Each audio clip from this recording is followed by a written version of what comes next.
అంటే రాష్ట్ర వ్యాప్తంగా గోవుని కొనుగోలు చేసి ముఖ్యంగా వాటి మాంసాన్ని గుట్టుగా విదేశాలకు విక్రయిస్తున్న బాపట్ల టీడీపీ ఎమ్మెల్యే ప్రధాన అనుచరుడు సుబ్రహ్మణ్య గుప్తా. ఇక్కడ ఆల్కాబీర్లో అఫీషియల్గా ఎక్స్పోర్ట్ చేస్తారు. ఏడు చేస్తుంటారు. ఇలా చేయమని అర్థమా? అది పెట్టించండి, అడితే కంపెనీ పెట్టించండి సార్, అడితే పెట్టించా, పని చేయించండి, ఏముంది, తప్పేముంది? ఇది లైసెన్స్డ్గా కదా. వాళ్ళు మరి రాజేసి ఇంకా ఒక కోపం వచ్చినప్పుడు వెళ్తారు ఆడికి, ఏట్రా ఆవులు తరలిస్తానరా అని. మరి కంపెనీ ఏంటిందే ఆల్కాబీరా, ఆవులు గేదెల మాంసాలను ఎక్స్పోర్ట్ చేయడం, గేదెల మాంసాలకి ఆడికి అవి కాకుండా మీ చేతులు నా చేతులు వేలు కోసి ఎక్స్పోర్ట్ చేస్తాడు. ఇవన్నీ వాళ్ళు బీజేపీ వాళ్ళు ఓవర్ యాక్షన్ మీకు భరించి ఒప్పుకుంటే మీరు భరించండి. మరి దీని మీద జనసేన వాళ్ళు ఎందుకు మాట్లాడలేరు అనేది అమ్మ బాబాయ్, ఇంకేమైనా ఉందా? ఆల్రెడీ ఇప్పుడు ఉన్న వాళ్ళే ఆ బీజేపీ వాడు చెప్పినట్టు కోతాట ఆడుతుంటారు. ఈ మధ్యలో సొంత పెత్తనాలు ఒకటి ఎలా పెడితే వీళ్ళకి నెత్తి వాచిపోతుంది. అలా ఇప్పుడు చెప్పారు మెట్లు కడగరా అంటే కింద నుంచి పైకి కడుక్కొని తిరిగాడు. ఆ తర్వాత మళ్ళీ జరిగింది ఏంది? ఎన్ని జరిగాయి తర్వాత ఉదంతాలు ఏమైనా మాట్లాడాడే? టాస్క్ ఏ పని ఇచ్చారో ఆ పని చేయి అంతే. అడ్డా మీద కూలీలు ఉంటారు చూడు, పిలుస్తారు, ఇంట్లో కొంచెం బూజులు దులుపు అంటారు, అదే పని చేస్తాడు. నెక్స్ట్ డే వస్తాడు, తడిబట్టేటమంటాడు, అడ్డా మీద కూలీని తీసుకొచ్చి డస్ట్ అంతా పడిందని అదే పని చేసి పోతాడు. అంతేకాని ఆడికి ఒక ఎజెండా ఉంటుందా? మరి నిన్నేం పని చేసేవాళ్ళు ఏ పని చేసావు అడుగు, రోజుకో పని చెప్తాడు. అదే జనసేన వాళ్ళు. నిజంగా సనాతన ధర్మం ఎత్తుకున్నాడైతే తిరుపతి స్టాంపేడ్ మీద, తర్వాత సింహాచలం మీద ఇవన్నీ చొక్క తీసి తోలు తీసి ఆ కర్ర జెండా బ్యాచ్ వాళ్ళందరినీ లైన్లో నిలబెట్టి మార్చింగ్ చేయించాలి మన అందరి కోసం. ఏడు చాలు ప్రవచనాలు బాగా బాగా చెప్పి రెండు బయట రండి, పదండి ఇక్కడ పదండి అని. గమనించారు మీరు జాగ్రత్తగా. అదేంటిది తిరుపతిలో కల్తీని ఏంటంటే ప్రక్షాళించారు కదా పంతులు అందరూ వెళ్ళి కర్రకి గుడ్డకి మంటెట్టి. మరి తర్వాత ఇదే స్టాంపేడ్ జరిగి చచ్చిపోయింది. ఎందుకు ప్రక్షాళించలే? తిరుమల దేవస్థాన చరిత్రలో జరగలే. అప్పుడు సంప్రోక్షించరా? నేను హిందూగా చెప్తున్నా, డబల్ స్టాండర్డ్స్ ప్రవర్తించకండి. చేతనైతే కర్ర జెండా బ్యాచ్లకి మందంగా చెప్తున్నా, పాంకోలు వేసి తిరగడం కాదు. నిజంగా హిందుత్వాన్ని, హిందూ ధర్మాన్ని కాపాడండి. అంటూ సొంటూ అంటరాంతనం తొక్క తోటకూర ఎన్నో స్వతంత్రంలో మిమ్మల్ని భరిస్తున్నందుకు సిగ్గుపడుతున్నాం. మాకు హిందువులని చెప్పడానికి ఈ తపెలగాలే ఉర్రైళ్ళంతా. నేను మొమాట లేకుండా చెప్తున్నా, నేను పొద్దున్న సాయంత్రం దీపారాధన లేని ఇంట్లోంచి బయటికి రాను. నేను ప్రతిరోజు గుడికి వెళ్ళందే మామూలుగా ఉండను. కానీ వీళ్ళు నాకు వచ్చి చెప్తే మాత్రం నాకు నశాలానికి ఎక్కుతుంది. ఎందుకు మీరు కావాల్సిన పనులు చేయరు? హిందువులకు కావాల్సిన పనులు విశ్వ హిందూ పరిషత్ కానీ ఇక్కడున్న కర్రక జెండా పాంకోలు బ్యాచ్లు కానీ ఎందుకు చేయరు? ఎందుకు మాకు రామాయణం, భారతం, భాగవతం కథలు చెప్తున్నారు? దేనికి చెప్తున్నారు? మేము అందరం చదివిన వాళ్ళమే. చదవని వాళ్ళ దగ్గరికి వెళ్ళి చెప్పండి. చదువురు అని వాళ్ళ దగ్గరికి వెళ్ళి పెట్టండి మీ ఆశ్రమాలు, మఠాలు. వాళ్ళని సంస్కరించండి. వాళ్ళనైతే మీరు అంటరాని వాళ్ళుగా చూస్తారా? వెలేస్తారా? వాళ్ళని పట్టించుకోరా? ఎవర్రా మీరంతా అసలుకి? ఈ 78 సంవత్సరాల స్వతంత్రం వల్ల ఇంకా అంటరాంతనాల గురించి నడుచుకెళ్తుంటే ఈ కర్ర జెండా కూడా ఆడికి సెక్యూరిటీ రాకరా. ఏసీ కారులోనే ఉంటారు, ఏసీ మండపాల్లోనే ఉంటారు. చూడు,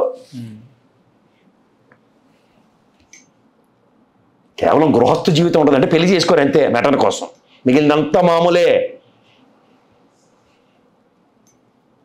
గోమాంసం దొరికింది, దాని మీద నటించుతున్నారు, ఓవర్ యాక్షన్ చేస్తున్నారు. ముఖ్యంగా బీజేపీ వాళ్ళు తట్టుకోండి, మీరు భరించడమే. భరించేవాడు భర్త అంటారు చూడు, అలా భారతదేశంలో అందరూ ప్రజలు భర్తతో సమానం. ఎందుకంటే బీజేపీని భరిస్తున్నాం కాబట్టి. మరి పవన్ కళ్యాణ్ గారు మాట్లాడుతూ హిందూ పరిరక్షణ బోర్డు కావాలి ఏపీకి అన్నట్టు మాట్లాడుతున్నారు. నేను ఒక స్టేట్మెంట్ కూడా ఇచ్చారు. ఏడు చేసుకుంటారు బోర్డు పెట్టుకుని, పెయింట్లు రాసి డిప్యూటీ చీఫ్ మినిస్టర్ అని పక్కన ఫోటో పెట్టుకుంటారా? బోర్డు దేనికండి? మీరు హిందూ కదా? సారీ, మీదైతే కాంట్రడిక్షన్ అండి. రోజుకో మతం మారుతారు మీరు. మేమైతే హిందువులేం కదా, మేము ఎందుకు పరిరక్షించుకోలేకపోతున్నాం? నా ఇంటి ముందు నావుని నేను ఎందుకు కాపాడినా? మనం కాపాడలేనట్టే కదా, మనకి బాధ్యత లేనట్టే కదా. ఎవరా బోర్డు? విశ్వ హిందూ పరిషత్ ఉంది, ఏడు చేస్తున్నారు. Hindu head quarters Tirumala. Okay, రాముడిని వాళ్ళు ప్రతిష్ఠించుకున్నారు. మన అయోధ్య మనకి వీధికి ఒక రామ మందిరం ఉంటుంది. ఇది మన గొప్పతనం. ఎవరా మనకు వచ్చి బోర్డు పెట్టేది? మనం సంస్కరించుకున్న రోజు మన తల్లిని మనం ఇంట్లో ఎలా ప్రొటెక్ట్ చేస్తున్నాం, అవును కూడా అలాగే ప్రొటెక్ట్ చేసుకునే నేపథ్యం నీ దగ్గర ఉంటే కేరళ తినొచ్చట, లైసెన్స్ అక్కడ. దీన్ని డబుల్ స్టాండర్డ్స్ అంటారు, తెలుసుకోండి. ఇక్కడ కొన్ని వాళ్ళు తింటారట. కన్సిడరేషన్స్ అంటే నీ కన్సిడరేషన్స్ నీ తల్లి పట్ల నువ్వు ఇస్తున్నావు. అవు మా గోమాత అంటాం కదా, when you're giving considerations what does it mean? ఉట్టిపోయింది గేదే, గోశాలకు తరలిస్తాం, ఎవడో డబ్బులు ఇవ్వట్లే, అన్నం పెట్టలేకపోతున్నాం అని చెప్పి కబేలకు తరలిస్తారు. నియంత్రణ అనేది మనలో లేదండి. చేత బోర్డులు రావాలి. హిందూ పరిషత్ ఉంది మనకి నెత్తికి, దమ్మిడికి హిందువులకు ఉపయోగపడిన వాళ్ళు మొమాట లేకుండా ట్రీట్మెంట్ ఇస్తున్నారు. కష్టం హిందువులకు వచ్చినప్పుడు ఎక్కడ నిలబడితే మాట్లాడదాం. అలా కన్వర్షన్కి వచ్చారట, వాళ్ళ మీద కలిబడిపోవడానికి తప్ప ఇంక దేనికి పనికిరారు. అలా ఒరిస్సాలో కన్వర్షన్స్ అయితే మళ్ళీ మారుస్తుండ్రు. అరే లౌకిక రాజ్యం రా, మాకు మత స్వేచ్ఛ ఇచ్చింది, పరమతాన్ని గౌరవించవలసిన బాధ్యత ఇచ్చింది. మీరెవర్రా మాకు చెప్పడానికి? నువ్వు గుడికి రానివ్వు, అంటరానివ్వండి అని దూరం పెడితే వాడు చర్చిలో ఆలింగనం చేసుకుంటున్నాడు నిన్ను. ఎవరిని ప్రార్థిస్తారు? భగవంతుడికి రూపం లేదు, భగవంతుడు సృష్టికర్త అని అందరూ గౌరవిస్తుందారా. అది ఒక అల్లా అవ్వచ్చు, లేకపోతే జీసస్ అవ్వచ్చు, లేకపోతే మన దేవదేవుడు అవ్వచ్చు. మనకి మనం గౌరవాన్ని ఇవ్వనప్పుడు వాడు దేవుణ్ణి వెతుకులాట్లో వాడి ప్రయత్నంలో ఎక్కడో దగ్గర ఒక శాంతను పొందుతున్నాడు. ఇది ఎందుకు ఆలోచించట్లే ఎవడను? తప్పైతే చెప్పనందు నేను మాడింది లేదు. వాడిని గుళ్ళోకి రానివ్వు, వాడు దేవుణ్ణి ఎత్తుక్కునే ప్రాసలో వాడి దగ్గరికి తీసుకుంటున్నాడు.